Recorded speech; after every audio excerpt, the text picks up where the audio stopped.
Good afternoon and welcome back to Restaurant Review. It's, let's see, what is it? It's February.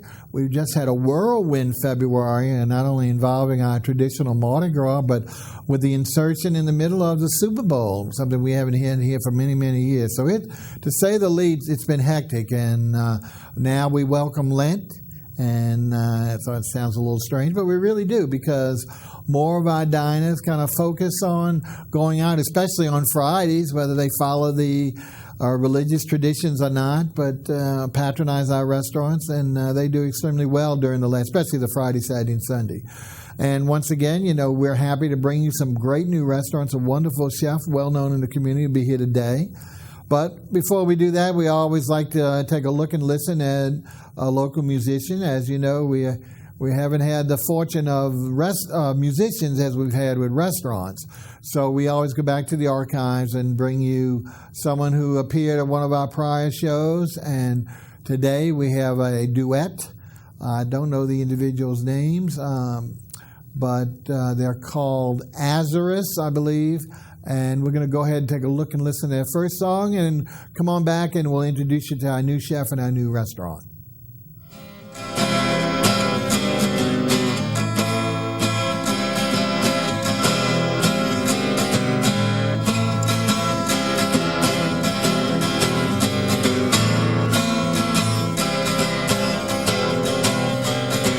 Shady, oh, shady, trees above my head.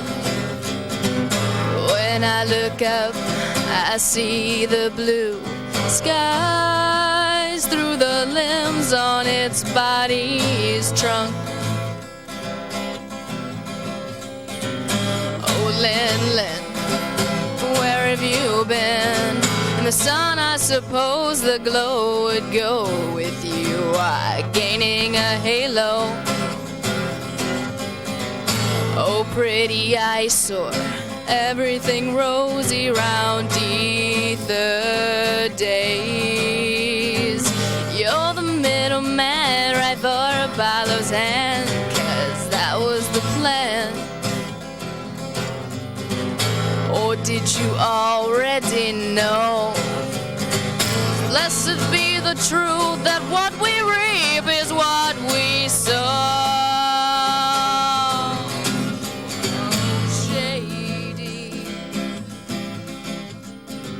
Shady, oh, shady, trees above my head.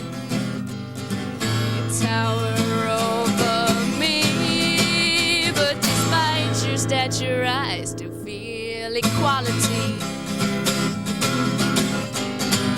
Dismemberment, it's your specialty.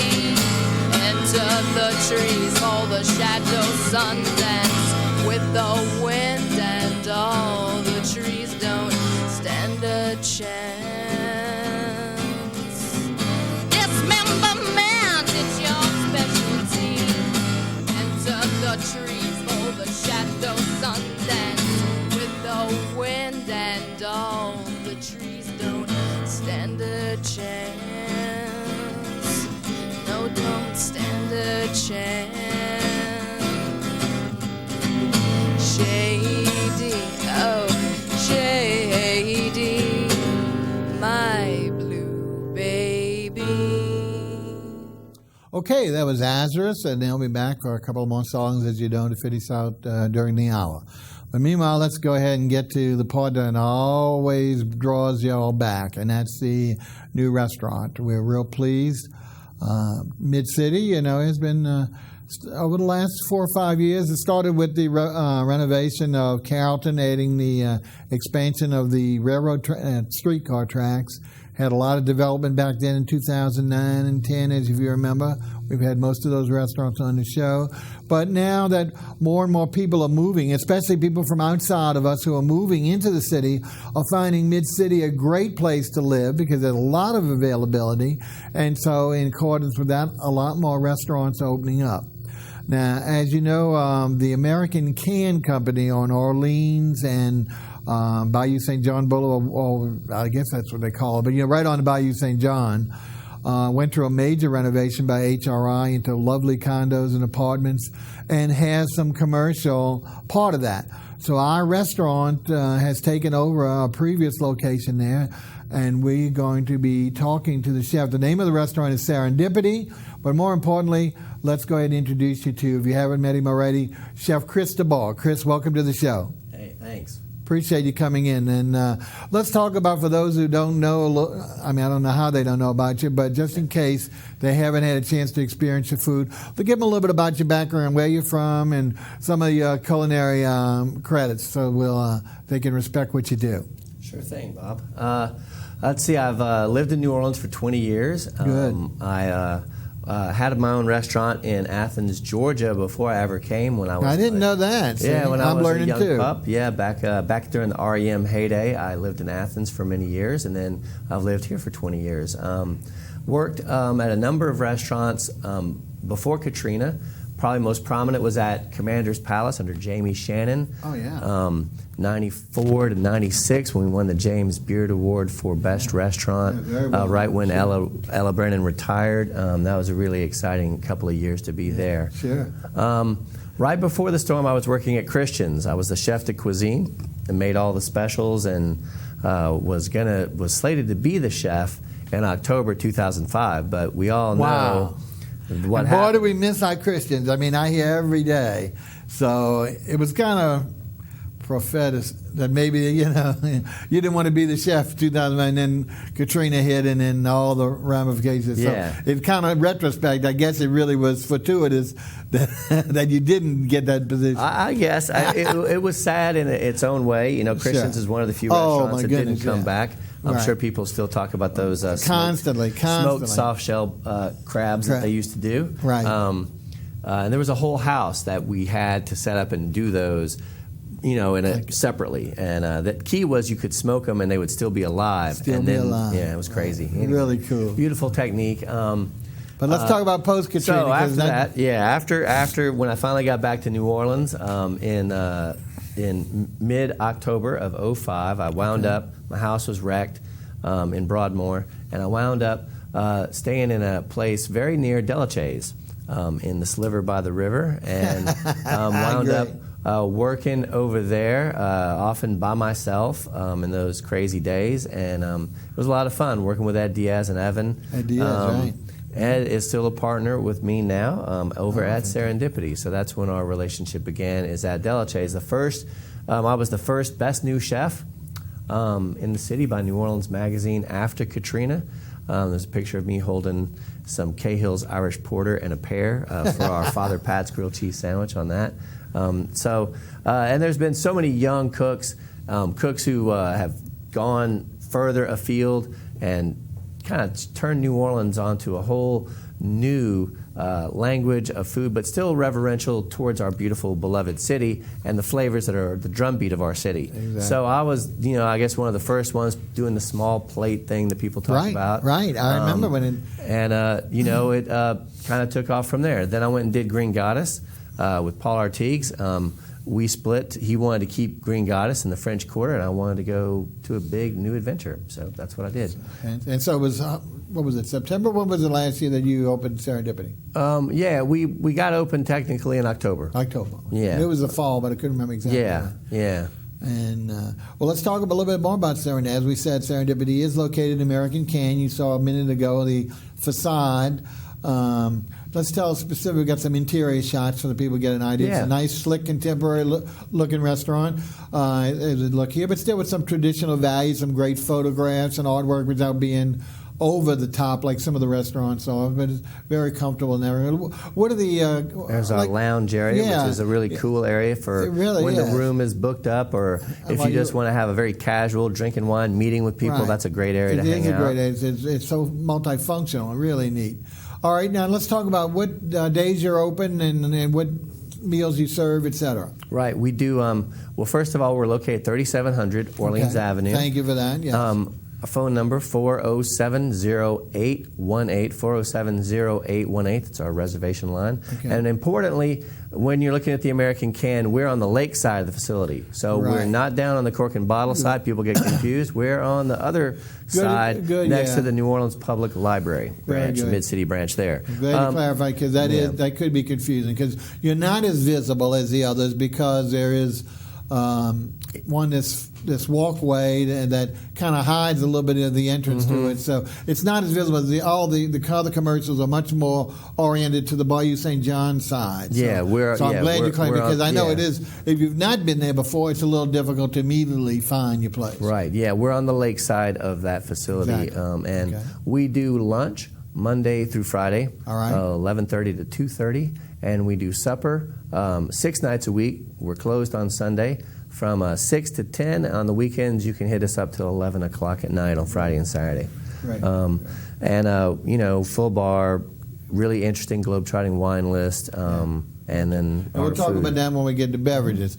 So let's do this. Anything else you want to? Oh, a website. Do you have a website? Oh yeah. Well, it's www.serendipitynnola.com. That's S-E-R-E-P. Nope. S-E-R-E-N. E-N, I'm sorry. D-I-P-I-T-Y. Right. Serendipity, by the way, some people don't know what the word means. Right. It was invented by Horace Walpole in a story about these guys who were traveling Sri Lanka and kind of had a magical time. It's a word that basically means an unexpected blessing in life's journey. So you're looking for something, or you think you're going from place A to place B, and then you stop and you look, and there's the thing that is most surprising, that suddenly you realize, oh, well, that's the magic thing I was looking for. There you go. And we try to do that with our flavors and our food. We try to, pull a few surprises, make sure that you're having a fun time, and that our food is always refreshing and a little bit unexpected. Exactly. So don't forget, Serendipity NOLA, because you want to put that NOLA in to get to the place a lot, and that's important. And they have some menus on there, both the lunch and dinner, so it's important for you to go. Okay, now without further ado, we're going to go ahead and start taking a look at some of the pictures. We always start with appetizers. And I thought this was my dining partner at this time, just fell in love with this. I thought it was a little quirky, but I tasted one and it was great.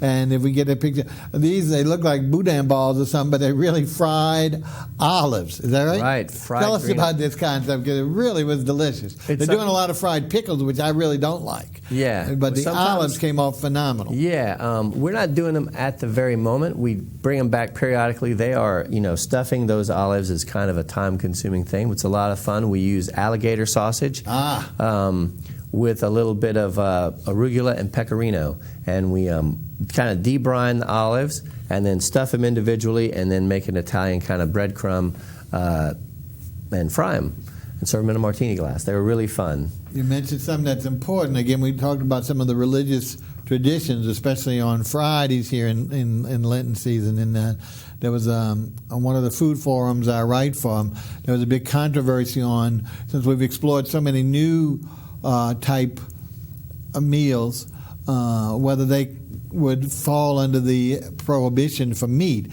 mainly like alligator. Would alligator meat, and it was determined that anything that's cold-blooded is considered non-meat. So alligator, you don't have to worry, oh my God, I can't eat alligator and fry. Yes, you can. You could, except these do have pork in them. The sausage. Well, that's the only difference if they have something else. You can eat some gator. But there's some things, that's right. So don't hesitate to ask what's in these things, and don't immediately get, oh no, alligator. Just like turtles. Yeah, exactly. Turtle, and a long-standing something in our tradition, turtle meat also being exceptional. But now that it's moved to the more exotic creature that we didn't do years ago, like alligator, is good to know. Okay, so and what Chef just touched on is very important, because again, it's a very fluid restaurant, including the menu. The menu, fortunately, I don't believe changes every day, even though he has specials every day.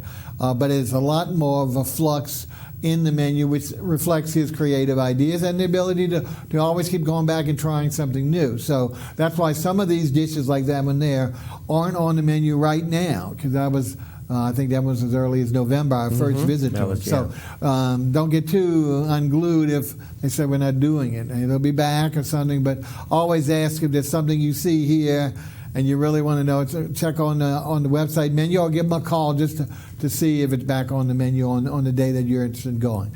Okay, let's take a look at a couple more apps. I think we've got some more here for folks.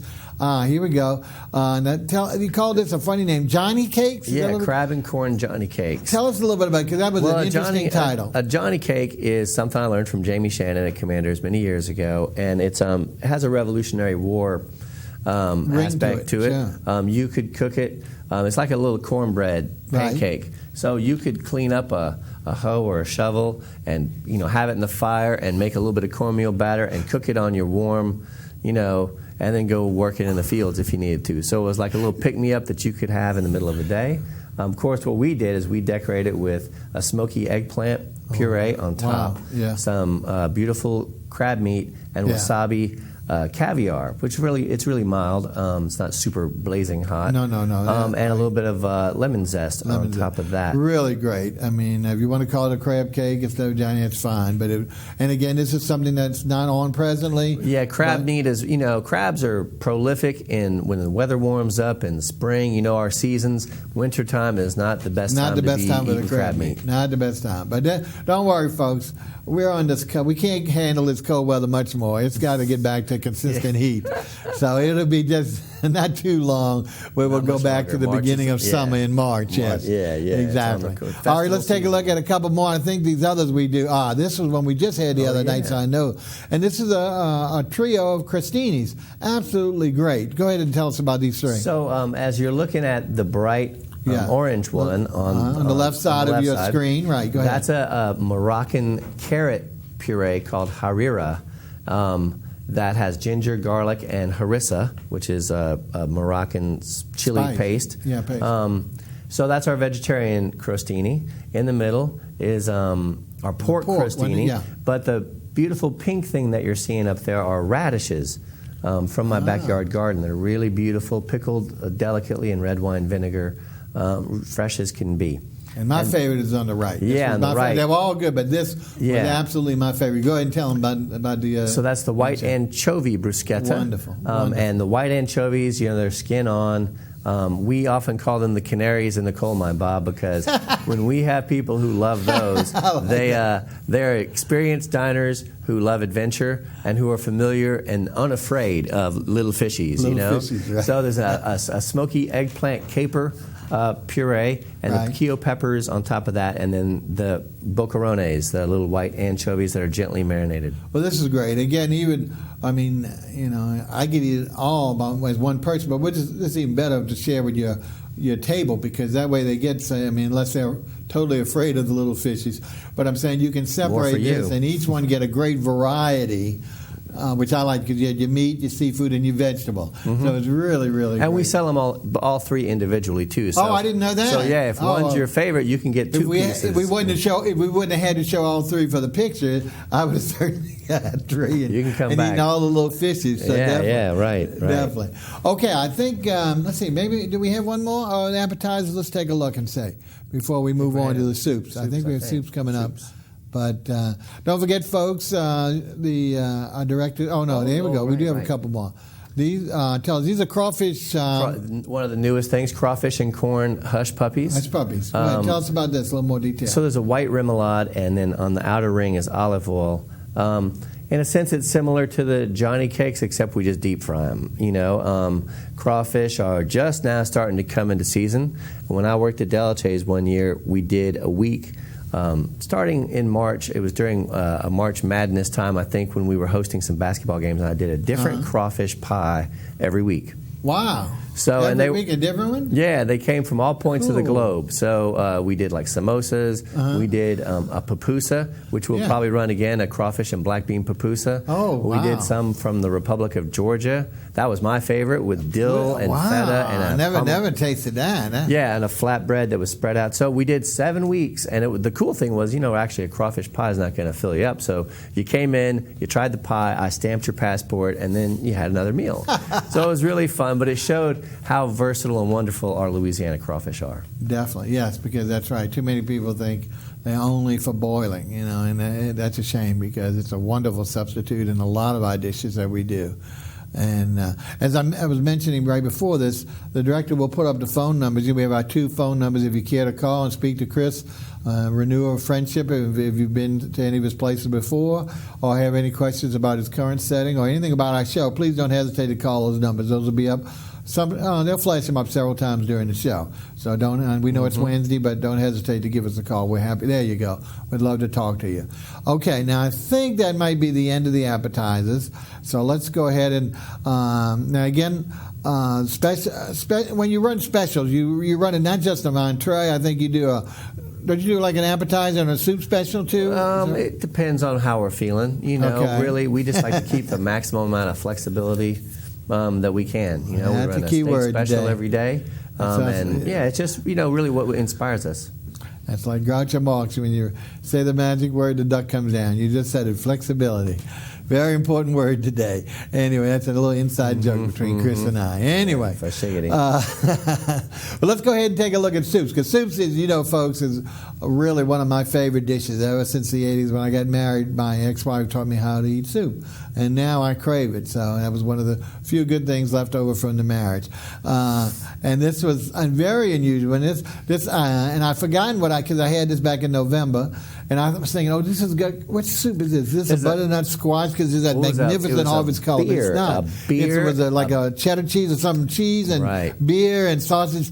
Absolutely great soup. Tell us about it, please. So we use the Red Dragon, which is a Welsh cheddar that is made with mustard. I knew it was cheddar because it had a great strength to it. Yeah, so it was made with mustard. Okay. And the cheese itself has mustard in it. Wow. And we used, even the seeds are all in it. So we used that with a beer and made a classic like cheddar cheese soup that had that mustard kick from the Red Dragon. And then we took some of Paul Marchante's beautiful duck sausage and grilled it and laid some into the soup. So it's a real perfect fall kind of soup. We ran it during football season, and we've kind of moved on into some wintertime soups. But it's one of the perennial favorites that we like to do. Yeah, it was. This was in November. It was almost like Oktoberfest because you had your beer and your soup and your good heavy cheese. So really a great kind of football kind of cold weather soup. So it was it'd be a tailgating soup. You could tailgate perfect. If you could tailgate soup, that's probably the one to do it. Okay, now more recently, the other night, Friday night, we had another one. Which, as I told Chef, I was a little hesitant. We needed a second soup for the pictures, but it was. Cream of cauliflower. Now I love that, but I kept saying, it's not going to bleed out in the pictures because they don't have enough color. It's not going to show up. But I went ahead and ordered it and was really surprised, not only by the color, but more importantly by the taste. Look how beautiful. It's almost like a flower there with 3D flower, the way I look of it. Tell us all the great things in this cauliflower soup. Well, the key thing, first of all, is the soup. And that we don't really go too much for masking the cauliflower flavor with cream or with potatoes. Right. So, cauliflower is white, so is cream. We actually cook it in a vegetable broth and then finish it with the cream to get the color, so the cauliflower really has that great, just coming right at you flavor. There's a green onion oil that's making the circles around it. That's what, green onion oil. Yeah, so we puree green onions with olive oil, and then there are what we call a confetti of little crunchy potatoes and fried leeks and more cauliflower, all tossed together. Yeah, that's what that latter three things you just mentioned really is what brought it. The soup itself was great because, as you said, I was expecting it to be. For most cream of cauliflower, it's very bland because they put so much potato usually in it that it just not only adds no color, but just really pulls the cauliflower flavor out. Mm-hmm. And so it's just more potatoes, cream of potato soup. Yeah, we don't use any potatoes in the soup. So that's so first you had the color, but then, which I was pleasant about, there were little broettes of cauliflowers that you could pick up and eat, it just gave it a wonderful crunch. And then the toastiness of the potatoes and the leeks, the crunch, it was like having a whole thing of French fried onion rings without having that flavor of onion rings on top. So it gave it just a great dimension. So all together, it was just really superb. So I'm hoping you'll bring that back fairly often because... right now, wintertime is when you get those big St. Bernard cauliflowers that are big. People are growing them in their backyard. I call them bowling cauliflowers. Yeah, season's winding down. We're going to be starting to look at spring vegetables soon. Right. So, come in and get you some while we have it, and then the menu will change again to reflect the seasons. Excellent. And you're seeing that Chris is familiar with doing a lot of vegetables, not just vegan stuff, because there are some dishes on that, but from his prior incarnation, there was a lot more emphasis on vegetables as opposed to some of our other things. But now he's got a great blend of not only vegetables, but also meat, fowl, seafood, etc. So it really goes the spectrum. So you don't have to be just a vegetarian to like his food. But when someone is that experienced in the vegetable composition, it's phenomenal as sides, because their sides go up. You'll see once you start seeing some of the entrees, the dimensions that are brought out by his experience with vegetables are so much better than just typical mashed potatoes and the typical cream corn or some. Just the opposite. The greens and all the other stuff that he can bring to the flavor level just expands your whole palate, not just the simple part of the entree. The whole entree is really emphasized now with that ability. Okay, now let's take. I don't believe he has a lot of salads, so if you're a saladaholic, you're not going to have a lot of variety. But the one he did have on, and it is on the menu now, it's an excellent. He might have a name for it. Greener than green. I knew he had. He always got those sly little names, which are very marketability. But as you can see, it's green. Tell us what's in here. Of course, it's got some other extra things, some hidden things that you might not be able to see in the picture. Right. So I was thinking, a green salad. So we wanted to use different, diverse green elements. Yes. Honeydew melon. Right. Every now and then we swap out for cantaloupe if our produce guy messes up with us. But yeah, honeydew melon, arugula. A basil ginger vinaigrette, which and goat cheese, which is the non-green thing. You'll see the white thing. And then finally, and here it is, a secret ingredient: a little Thai pumpkin seed brittle. Absolutely fabulous. At first I thought it was going to be like so many of the restaurants now do candied pecans or candied walnuts, and it's just such a sweet dynamic that I know it just doesn't work for me on a salad. I mean, I love the nut ability of it. It's better on a cheese plate than it is. Exactly. That's exactly where it seems like it should be relocated to a cheese plate. But that's what's good about this. And I normally don't eat pumpkin seeds, so I'm not popping like I know some people pop them. Like I'm sure they're healthy for you. But the toasting of it and the crunchability of it and the flavor of this put on this salad was just dynamic. It's a crazy and simple thing. If I told you exactly how we do it, I'd have to shoot you, because then you'd have the recipe. But basically, we use a really cool Thai ingredient, and we toss the pumpkin seeds with just a little bit of spice and some oil, and just bake it just so, it's just the right amount, and it kind of adheres and makes this brittle. Definitely. And then we peel it off, and you have this beautiful kind of sweet and spicy, crunchy element. And the toasted flavor of the pumpkin seeds, and it was just a pumpkin brittle would be a great description of it. Yeah, pumpkin seed brittle, because that's exactly the look and the taste of it. So, but it's not that heavy sweet of the candied nuts that they're doing there. So, and it's not a really thick brittle either. No, it's not that either. Yeah. Right. So that's what I say. It's somewhere in between. They're looking like brittle, but tasting just like a flavorful nut instead of being an overly sweetened nut. Yeah, they're the real star. Very nice. So again, if you need to have a salad or just eat salads as your entree, it's a good one. So, and I'm sure if you had to decorate it with something, there'd be some things that they could throw on there that might enhance it more if you like. Fish or something like that. Exactly. All right, now let's start taking a look at some of the entrees. So. Let's see, I've forgotten what our first one is, but I know we got 3 or 4. So let's see if we can take a look and see. This is very interesting because we've got the before and after picture. And what I mean by that is in the center, you're looking at it, the main part of the entree is actually cooked in that green. I'm going to let him tell you what that is. The secondary pictures will show once they're open. But go ahead and tell us what we have in this dish. Yeah, we have our beautiful cochon de lait, but it's LEI, so it has a Hawaiian kind of vibe to it. It's a Hawaiian-style barbecue that I came up with several years ago at Green Goddess. Actually, I was inspired when the University of Hawaii came to the Sugar Bowl. Some 5 or 6 years ago. The football team lost. I think the quarterback got a concussion. They got destroyed by the University of Georgia, but they came in droves. The Hawaiians did, and they had a great time. It was so much fun having them. And so that's a banana leaf, is that right? That's a banana leaf. Yeah, and so we steam the barbecue pork in that, and it really concentrates. Which is very the flavors. Central American traditions, of cooking. There you go. So there we popped it open for your viewing pleasure. And then we do some greens on the right side. had, Right. which are, we say cooked in adobo, but not like chipotle. It's a Filipino style of That's right. braising in vinegar. So we use Exactly. coconut vinegar and braise them down with that. Yeah, we only have one Filipino restaurant in our city now, our first one, called Milkfish, which we've had on the show, and that's yes. where they taught us She's about good. adobo, and really delicious. So Yeah. it was. And then our sweet potatoes on the Oh, left yeah. are not too sweet. They're No. not candied.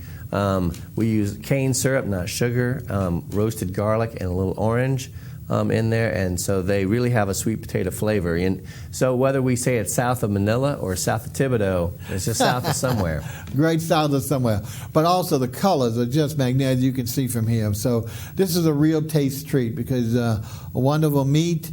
We use family farm pork from a small 6th-generation family in Iowa called Beelers, with a B-E-E-L-E-R. So As you know, we're using more and more of either local or individual farmers, which is so important to us today to make sure we're getting, not that the other stuff's not good, but certainly a lot more attention to what they're doing to their produce. And so, excellent.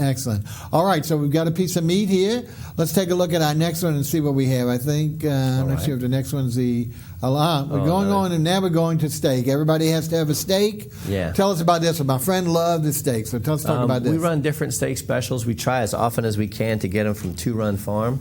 But they're, in Mississippi. They run a great Angus program, but everyone loves their stuff. They have lamb too. So if you, if So you're what lucky, cut would you call this? I mean, I'm thinking though this was an Angus ribeye. Ribeye. I think is what we had for you that day. Sometimes we have a flat iron. Sometimes we use sirloin. It really depends on what we can get from Two Run or from a couple of other angles that we look at. Unfortunately, I didn't get a chance to taste this, folks. Had I known about my other diner ordered, and he ought to stay. I mean, if there's a steak, he's going to order that first choice. Yeah, that's a big one, twice baked with Gouda on top. And but then I a little love, salad. the ribeyes. I mean, that's one of my favorite. Ribeye and a T-bone, and the T-bones are so hard to get good T-bones nowadays. So a ribeye is really a wonderful cut. So I would love. And then what do you have besides wonderful? It was like a twice baked potato. Twice baked potato, which got, for those who've never heard of that, got popular maybe way back in the 80s, and then it fell off again. Yeah. And now it's more just a baked potato or something else. When I was a young cook in Athens, I worked at a seafood restaurant, and my last chore of the day after cooking lunch was to make a whole buttload of twice baked. Nowadays it's just the emphasis on what kind of flavor can you infuse mashed potatoes, whether it's blue cheese. But that was such a good taste, and it brought back such memories because it was, like I said, real popular back in that short span of time, of decade. Yeah. So it was really perfect. So I said, this is so much better than just a regular baked potato or the flavored mashed potatoes. I did eat half of the guy's potatoes. And the greens, did you mention? I'm sorry. Greens with a little grilled grapefruit. Just a real simple, basic salad. And kind of thinking about Tuscany, how they have those big steaks and then just a little arugula and maybe a few drops of balsamico. Exactly. Just keep it simple. Keep it simple, stupid. That's not the last word. Anyway, all right, let's move on and see, because I know we've got some seafood coming up somewhere, I think. I think so. I think we do. And let's see if it's the next one. Let's see. We got a little slowness here. Here we go. Come on, guys. Here we go. Yes. Now, this is a little deceptive in its viewing. Okay, so excuse my photograph. So I'm going to let Chef tell you all the details of what's involved here, so you won't get misled by either what I've taken a picture of or what I say. It's a deceptive dish in many ways, Bob, because we first of all call it a Greek fish taco. Fish taco. Now, really, there's no tacos in Greece. Right. So the anomaly right there. Yeah. Well, I had a friend, she looked at the menu and she loved everything that we had, and she said, you need a fish taco. And me being the kind of troublemaking troubadour of the stove that I am, I decided, I'll still want to do like Mediterranean street food. And so I decided, I love Greek food, so I kind of came up with this Greek kebab. Okay. And so it has mahi usually, sometimes wahoo, roasted tomatoes. I think it was mahi the other night. Yeah, it was wonderful. And fennel. And they're on a kebab that's marinated in wine and herbs and garlic, and then the fish is grilled. And then they're sitting on a latke. And latke, it's a potato and turnip latke. That was a big surprise, because you can't tell that from here at all. It's buried. But when you got the flavor, it was very. I mean, I know in the telling by the staff that I heard it, but it just went over my head. Right. But when I got to it, it was such a pleasant surprise. I kept saying, I wish I was a little bit more. I ate so much of that so quickly. I didn't get the full taste because I had so much other stuff on it. Yeah. So then I was separating some of it out so I could just taste the latke. And it is a turnip latke, turnip and potatoes. So that's a little bit different than the... Yes. Well, I knew it had more flavor than just a typical potato latke, but I didn't know. I couldn't identify. So, well, every latke deserves a good schmear. And since we're talking Greece, we make tarama salata, which is a carp roe spread from Greece. That's the little quenelle of orange right there in the front. And then underneath is a tomatillo salsa that we make kind of red with smoked paprika and garlic. And so that gives just a little Latin flair that we were looking for in our taco. It's a non-taco taco from Greece, and it's a lot of fun. Okay. So you see, folks, we got a lot internationally going on here. We've got the Greek, the simulation of a taco, bud with the tomatillo stuff to bring in the Latin or the Caribbean flavors, and then the latke, which, I don't know how that fits in between there. Well, that's the crispiness. That's like what the taco is. We're looking for something crispy. Okay. But it certainly worked. I mean, I didn't know how you from a nationality, I don't know how you fit that in those two, but at the same time, it certainly worked from adding the crunch to it because the flavor was just great. So I was so pleased I got this, even though I didn't get a chance to try the steak. Okay, before we go to our musicians, are there any other, I know this is all we have from the appetizer, any other appetizers that you really want to talk about that we don't have pictures, because we've got just a few more minutes before we go there. Sure. Well, one of the things that we try to build at Serendipity and with my food that's been a hallmark of my food overall is we try not to just pigeonhole straight appetizer entrees. So we try to make things flexible. I call it a street parade of food. One of the great dishes that we also do is a curried lamb baklava. Wow. So it has baklava elements of curried walnuts and a saffron honey, but it has a kind of a mild Caribbean curry to the lamb. And so what color curries are you putting in there? It's a yellow curry, but a mild, not that hot. Yeah, it's a mild. Because a lot of people get so afraid when they don't know the difference in the curries, and as soon as they hear that word curry, they shrink back and they don't like heat because they're so afraid they're going to get jabbed with the heat. Well, it's savory and sweet, and it kind of harkens to Moroccan type food. Yeah, too. That sounds like Moroccan. But we were thinking about baklava is also very Greek. We were thinking about Lafcadio Hearn, the great writer, who's a little obscure, not well known today, but one of my favorites. Wrote the very first Creole cookbook in 1886. Stayed in, I think, the Degas house when he was here. He had a peripatetic life. His 11 years he lived here. He wrote prolifically his first novel and a bunch of other great stuff. Did a little artwork for one of the newspapers that he wrote for, and really loved the mythology of the French culture, especially the Caribbean French culture, that was still kind of not completely overrun like it is now by we Americans. And then Lafcadio wound up in... Still a little more pure than what it is. Yeah, there was a French community that was still vibrant in Lafcadio's time in the 1880s. And so the couple of the dishes that we do are kind of for him. Another one is shrimp wearing a grass skirt. Yes. Which is probably our most photographed dish, I guess you could say. It's a riff on barbecue shrimp, and I love jazz, so I'm always thinking, how can I take a classic and then tweak it out? Just like a great jazz musician is not going to play the same melody the same way every time. Exactly. You want to find your stamp, your way of telling that story. So I looked at barbecue shrimp, and the big question is, well, do I have a messy shell? Or do I peel it off and then try to get the flavor? So we came up with a really cool compromise of using ketaifi, which is shredded phyllo. Looks like angel hair, and we wrap the shrimp in that and then roast it. And whenever you roast shrimp, it brings out those caramelizing, sweet flavors that are inside the shrimp with our Louisiana seasoning, and then we use a classic New Orleans barbecue butter, but only need to put a little bit of it on. Just a touch. And that grabs on to the grass skirt, and the shrimp, are kind of doing this hula dance, and then, they actually kind of look like coconut shrimp.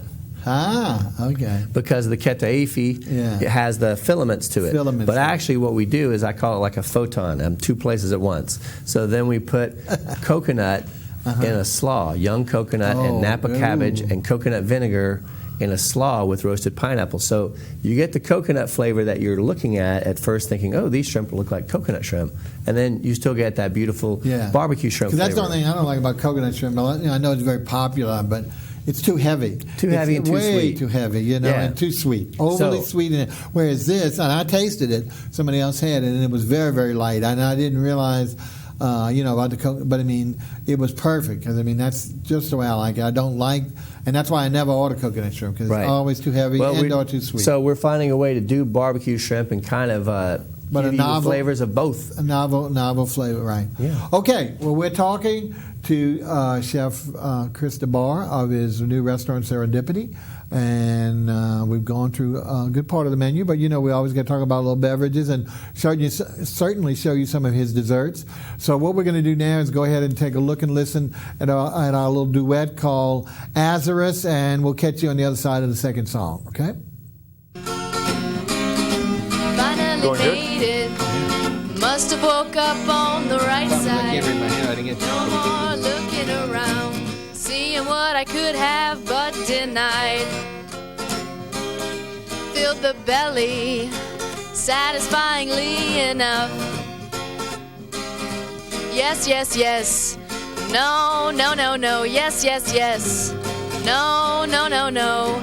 Ever have a dream and think it's so far away that you could never see the seams that help piece dreams together. Now I realize life's like a flower. It will never open up to you unless you do more than plant a seed or two. Nurture yourself, I say. Make your dreams so important that none can take them away. The best advice I was ever given: don't stay to wait another day, but think before you speak, or you might find yourself up a tree. Moderately make your means, moderately make your means, and you can grow them before you die.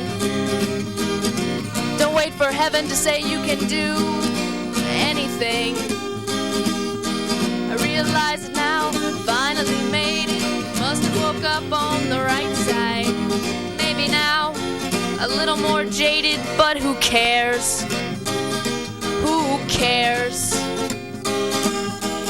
I'm not gonna lie, I'm happy to be here. I'm not gonna lie, I'm happy to be anywhere. As long as my smile brings a reply. Yes, as long as my smile is able to bring a reply. Yes, yes, yes. No, no, no, no. Yes, yes, yes. No, no, no, no. I'm not gonna lie, I'm happy to be here. I'm not gonna lie, I'm happy to be anywhere. As long as my smile brings a reply. Yes, as long as my smile is able to bring a reply.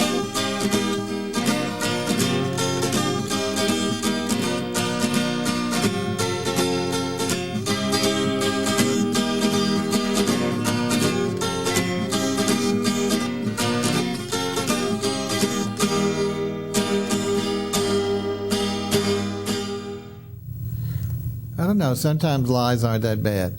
Anyway, one more song for them, and then that'll call it a day.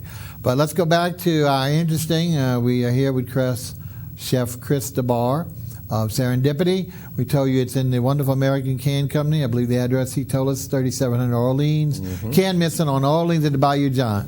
If you find Bayou St. John in Orleans, you just got to find the place in the building, because the building's the largest thing there. Beautiful old structure. And he's open for lunch Monday through Friday, open for dinner Monday through Saturday, and stays a little open a little Saturday night. So you got to give him a try.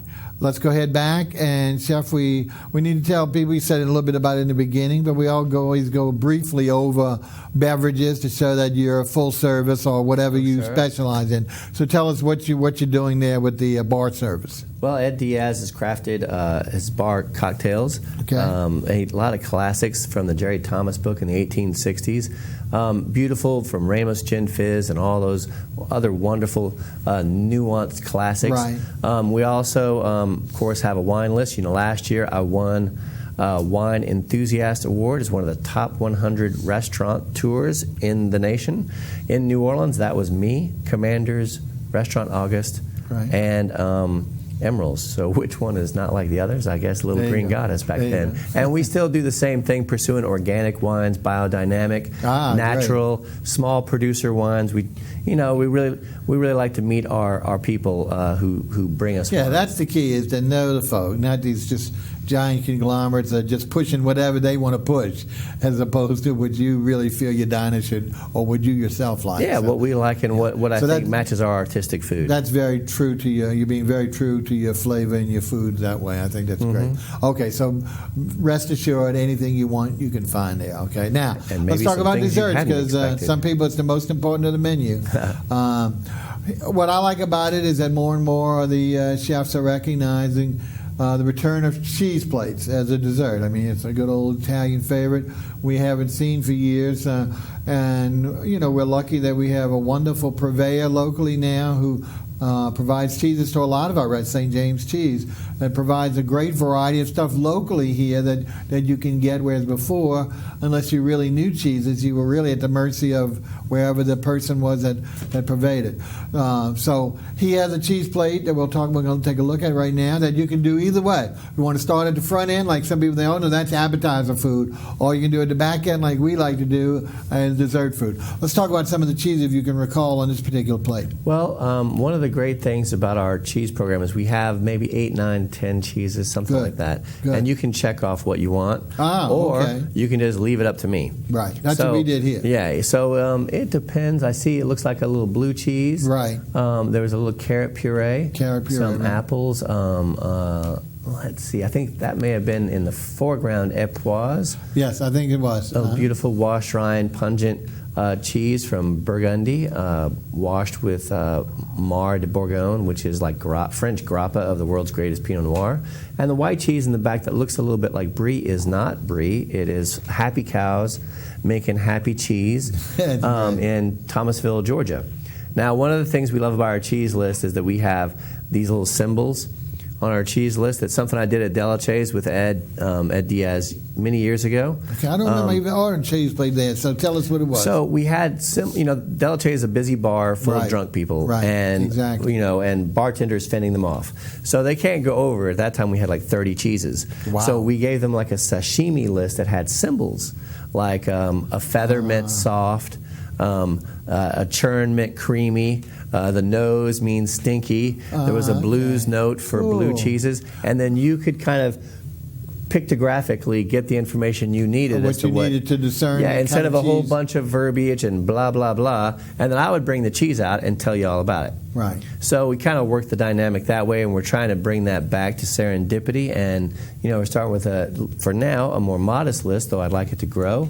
And it's a lot of fun. And then sometimes, cheeses change more than we change the list. So sometimes things, there might be a background cheese. But it's a great idea, because symbols are so important in today's iconic language. We use it for everything. So sure. I mean, why you not look do at that? computers. Because right away it's an efficient way of conveying to you a predominant importance of each cheese. Well, and just like a movie, I hate to be the kind of guy, like you're at the movie theater and you're on your popcorn, and then some guy's leaving the movie and he goes, I can't believe that, blah, and then they ruin the movie for you. I don't want to tell you how a cheese is going to taste. That's right. Or wine, for that matter. I like to give you some information. Some of its parameters to set the suspense. I think that's a great idea.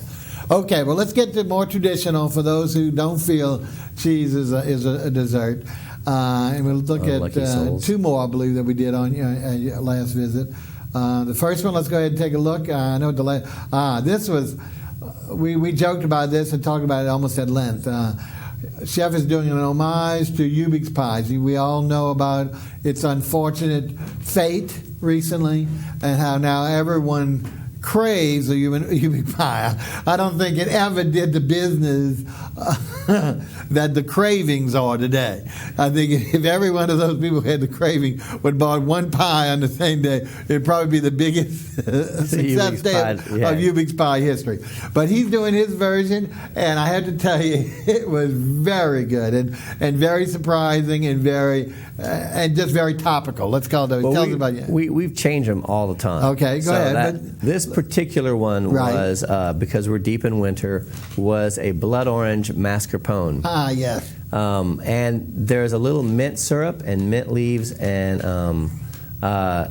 that way when the blood orange gooey cheesiness came out, and I was thinking of like a lemon Hubig's. Right. Which as soon as you bit in that, it was all over you. Yeah. And so I was thinking about that, and it was a lot of fun to come up with those. We do them mostly fried. Every now and then we do a galette or an open-faced one. Very rarely. Right now this week I'm running an apple galette because I didn't really want to compete with an apple pie. With an apple pie. Yeah, the Hubig's apple pie was what it was, and we could have tweaked it, but I thought, well, we'll do that one more. But like this one, this one's so novel, so unique. You know, they've never done blood orange, so it was really good. So it's really brought it up to the contemporary and the exotic, and really excellent. So, and of course, what's good about this one, you can eat it with a fork and knife, so it doesn't ooze all over your body. You don't want to pick this one up. They're coming out piping hot straight out of the fryer anyway. Exactly. They're not shelf stable, you know. And I think the next one is probably going to be his signature dessert, certainly probably his most popular, even though the Ubik's pie is probably giving it a run for the money. Yeah. And he calls it a Sultan's Nest, which really doesn't sound like a dessert name. It really sounds more like some entrees, you know, because they have bird nests or something. But look how great it is, wonderfully colored and fantastic taste. Tell us what we got in this Sultan's Nest. This started at Green Goddess the first year that we were open, and we did a whole Persian tasting menu the first 4th of July that we were open, because at that time, before the current Arabic Spring, there was a lot of unrest in Iran. Right. You may remember it would be about 5 years ago. A young lady named Nita got shot, and there was a lot of... so we thought that time at the 4th of July, that who was fighting for freedom the most would be the people in Iran. Right. So we did a Persian menu, and the dessert was pistachio ice cream with the ketaifi, the same stuff that I was talking about in our shrimp wearing a grass skirt. Right. This time it's baked in the saffron honey, and we've, over the years, introduced a different element. So to me, the pistachio ice cream is the Sultan. He's a little bit like all dudes, a little bit nutty, a little bit goofy, a little bit powerful, you know, and rich and opulent with using pistachios. And then the harem girl is the absinthe ice cream. This, folks, he said it right. I mean, there's a liqueur known as absinthe. I guess it's a liqueur. Yeah. That, you know, it's got its own mystique about it. In fact, we found that there's now a local manufacturer. There is. Jed Haas is making a red absinthe. And, yes, we bought it for Christmas present. He's also making the clear, and he'll be making, or the green, and he's applied for the clear. It takes like a month. And that's in the Artist Egg studio run by Esther Diones. It's a co-op. Hard to find, and he's only open certain days. Well, it's being distributed by a local distributor now, so it is going to get into market soon. It's very much an artisanal, small batch distillery. We took a tour of we were so surprised. We expected to go someplace and see these giant tanks, and it was in less than a normal-sized room with little miniature things. You know? It's a mom but and we pop. tasted it, and it was just fine. The young gentlemen are doing it just really, really fascinating too as well. So this was right away. I mean, I tried this, and I said, absinthe. We just had everything. So I didn't mean to cut you short, but that was such a prize thing, and it has, like I say, has its own mystique, and it's slowly coming back into a little recognition. So what a great way to put it in ice cream. And you know, it's definitely a New Orleans kind of flavor. Yes. When we talk about why I named the Green Goddess, it was mostly for the salad dressing, but also I was a big Zeppelin fan. And Aleister Crowley, who was Jimmy Page's savant, wrote a bunch of books no one ever read, really, but the book he wrote about New Orleans was called The Green Goddess, and it was about getting loaded on absinthe at one of the absinthe houses and the visions that he had of New Orleans. That he different had, yes, right. Yeah. So, you know, in a sense, that comes from that time, but we've continued it on. It is probably our most popular dessert. Yeah. We also do a grilled chocolate cake bruschetta. That's really good. And lately I've been playing around with a chocolate bread pudding. just to kind of go classic and old school. Yeah. Well, that's good. That's good to have something that people recognize as well as something they don't. But this is good because it has the recognition if you're willing to taste it. Yeah. It has an absence. So some people, wouldn't throw up a statue. And I love pistachio. So this was a slam dunk for me. It was really great. And drizzled all with saffron infused honey. Exactly. Well, folks, that's it for today. We are so pleased with Chris DEBAR coming on for us. We wish him all the best. We've followed him for several years. I have to admit I didn't know him way back when he was with the more established restaurants. But at the same time, I'm glad he's got training from back there. I'm sure that helped his resume and helped his skills. And we're glad that now he's able to shine, because that's the key, is to get these young individuals and old and anyone who starts, to let them start exploring for themselves and not always be having to work someone else's vision. So that's the key. When you can do your own thing, you're going to excel at it, and everybody knows that. So congratulations what you've done. Thanks, Give him Bob. a try. Serendipity, as we said, lunch Monday through Friday, dinner Monday through Saturday. And anything else you want to say? If not, we appreciate you coming on again. Well, come on and see us, our little funky street parade over there. We'll have some jazz on the stereo, and we'll be ready for you. There you go. Okay, folks, well, we look forward to seeing you at the restaurants. Don't hesitate. Come and say hello. Let's go ahead and listen to and take a look at the little group at Lazarus' last song, and we'll see you next week. All right?